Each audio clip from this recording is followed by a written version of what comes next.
আসসালামু আলাইকুম, স্বাগত জানাচ্ছি আমার আজকের রেসিপি দেখার জন্য। প্রেসার কুকারে প্যাকেটের মশলায় গরুর মাংসের কাচ্চি বিরিয়ানি খুব সহজ পদ্ধতিতে কম ঝামেলায় কিভাবে ঘরেই তৈরি করবেন সুস্বাদু ও পারফেক্ট বিফ কাচ্চি বিরিয়ানি, সেটাই আজকের রেসিপিতে শেয়ার করেছি। যারা সহজ পদ্ধতিতে গরুর মাংসের কাচ্চির বিরিয়ানিটা রান্না করতে চান তাদের জন্য এই রেসিপিটি একদম পারফেক্ট। বিরিয়ানিটা হবে অনেক ঝরঝরে, মাংসটা হবে অনেক সফট আর মোলায়েম। প্যাকেটের মশলা ব্যবহার করে প্রেসার কুকারে খুব সহজেই তৈরি করতে পারবেন মজাদার কাচ্চি বিরিয়ানি। চলুন কথা না বাড়িয়ে আজকের রেসিপিতে যাওয়া যাক। বিরিয়ানি রান্না করার জন্য এখানে আমি গরুর মাংস নিয়েছি প্রায় 1 কেজি, আর মাংসগুলো টুকরোগুলো কিন্তু একটু বড় বড় নিয়েছি।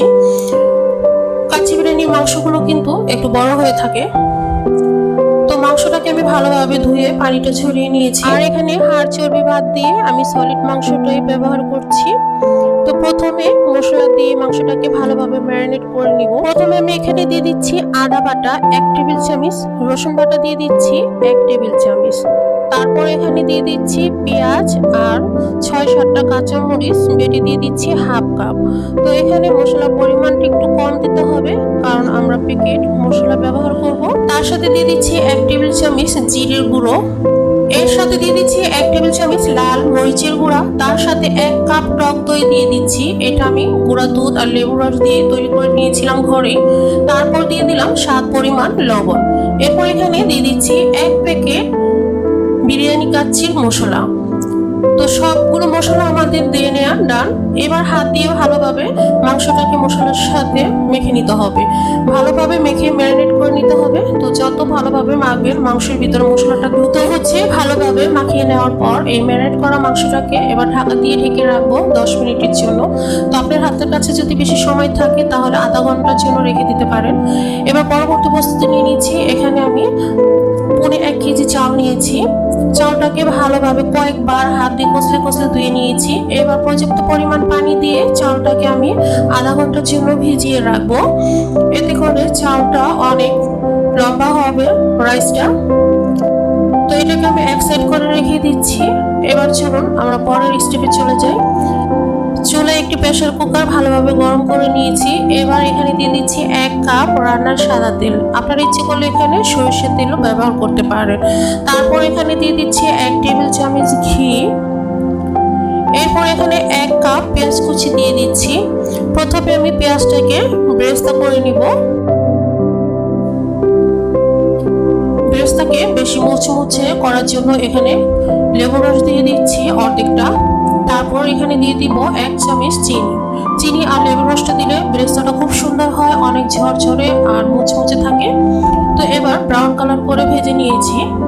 ভেজে নেওয়ার পর তেলটা ঝরিয়ে আমি এখান থেকে অর্ধেকটা তুলে নিব। তো মাশাআল্লাহ দেখুন কত সুন্দর হয়েছে বেরেস্তাটা। বেরেস্তা কিন্তু পুড়ে ফেলা যাবে না, তাহলে রান্নাটা কিন্তু খেতে তিতা লাগবে। তো এবার যে অবশিষ্ট তেল ছিল সেটাতে আমি আগে থেকে ম্যারিনেট করা মাংসটা দিয়ে দিচ্ছি। মাংসটা দিয়ে নেওয়ার পর আমি 5 মিনিটের মতন একটু নেড়েচেড়ে কষিয়ে নিব।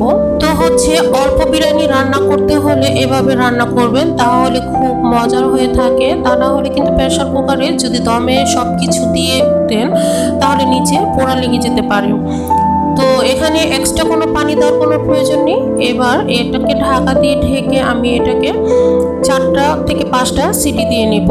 4-5টা সিটি দিলেই কিন্তু আমাদের মাংসটা প্রপারলি সিদ্ধ হয়ে যাবে। আপনারা যদি বেশি নরম খেতে পছন্দ করেন তাহলে 6 থেকে 7টা প্রেসার কুকারের সিটি দিয়ে নেবেন। তো আমি 5টা সিটি দিয়ে নিয়েছি। এবার এটাকে অফ করে দমে রেখে দিব। তো এদিকে আমি একটি কড়াইতে পর্যাপ্ত পরিমাণ পানি ফুটিয়ে নিয়েছি। এবার এখানে দিয়ে দিচ্ছি 2টা তেজপাতা টুকরো করা, 4-5টা দারুচিনি, এলাচ দিয়ে দিচ্ছি 4-5টা, আর শাহি জিরা দিয়ে দিচ্ছি 1 চামচ। তারপর এখানে দিয়ে দিচ্ছি স্বাদ পরিমাণ লবণ। লবণটা দিয়ে নেওয়ার পর একটু নেড়েচেড়ে দিলাম। তারপর আগে থেকে যে চালটা ভিজিয়ে রেখেছিলাম বাসমতি চাল, সেই চালটা অ্যাড করে দিব। এখানে আমি বাসমতি চালটা ব্যবহার করছি। আপনারা ইচ্ছে করলে চিনি গুঁড়া পোলাও চালও ব্যবহার করতে পারেন আপনাদের টেস্ট অনুযায়ী। তো চালটাকে 50% সিদ্ধ করে নিয়েছি। দেখতেই পাচ্ছেন চালটা কিন্তু ভেতরে অনেকটাই শক্ত আছে। তো এই অবস্থায় নামিয়ে ফেলতে হবে। এরপর চালটাকে ছেঁকে নিব, আর অবশিষ্ট যে পানিটা থাকবে ওই পানিটা ফেলে দিব।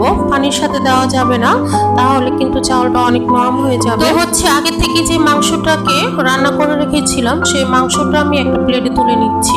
আর মাশাআল্লাহ দেখুন মাংসটা কত সুন্দর হয়েছে আর খুব ভালোভাবে সিদ্ধ হয়ে গিয়েছে। সবগুলো মাংস প্লেটে তুলে নেওয়ার পর অল্প কিছু ঝোল আর মশলা নিচে রেখেছি। এরপর এখানে আগে থেকে বয়ল করে রাখা বাসমতি চালটা দিয়ে দিচ্ছি। এরপর চালটাকে একটু ছড়িয়ে চারপাশ সমান করে নিচ্ছি। সমান করে নেওয়ার পর অর্ধেকটা মাংস এখানে দিয়ে দিব। আর আমি আগে থেকে কিছুটা আলু ভেজে রেখেছিলাম, সেই আলুটা এখানে দিব। আর আমি 3টা কাঁচামরিচও দিয়ে দিলাম ঝালের জন্য। এরপর কিছুটা পেঁয়াজের বেরেস্তা দিয়ে দিয়েছি। এরপর আবারও বাসমতি চালটা দিয়ে দিয়েছি। দিয়ে দেওয়ার পর স্প্রেড করে আবার মাংসটা দিয়ে দিব। মাংসটা দিয়ে নেওয়ার পর আবারও কাঁচামরিচ, পেঁয়াজ আর আলু দিয়ে সাজিয়ে নিব। তারপর আবারও আরেকটা লেয়ারে আমি চালটা দিয়ে দিব। তো এভাবে আপনি খুব সহজেই কিন্তু প্রেসার কুকারে কাচ্চি বিরিয়ানি রান্না করে খেতে পারেন। খুবই সুস্বাদু আর মজার হয়ে থাকে। যে কেউ প্রথম দেখাতেই এই কাচ্চি বিরিয়ানিটা রান্না করে নিতে পারবেন, একদম পারফেক্ট হবে। তো আজকের রেসিপিটি ফলো করে আপনিও সুস্বাদু এই কাচ্চি বিরিয়ানিটা কিন্তু রান্না করে নিতে পারেন, কোনো ঝামেলা ছাড়াই প্যাকেট মশলা দিয়ে। তো রাইসটা আমি উপরে দিয়ে নিয়েছি।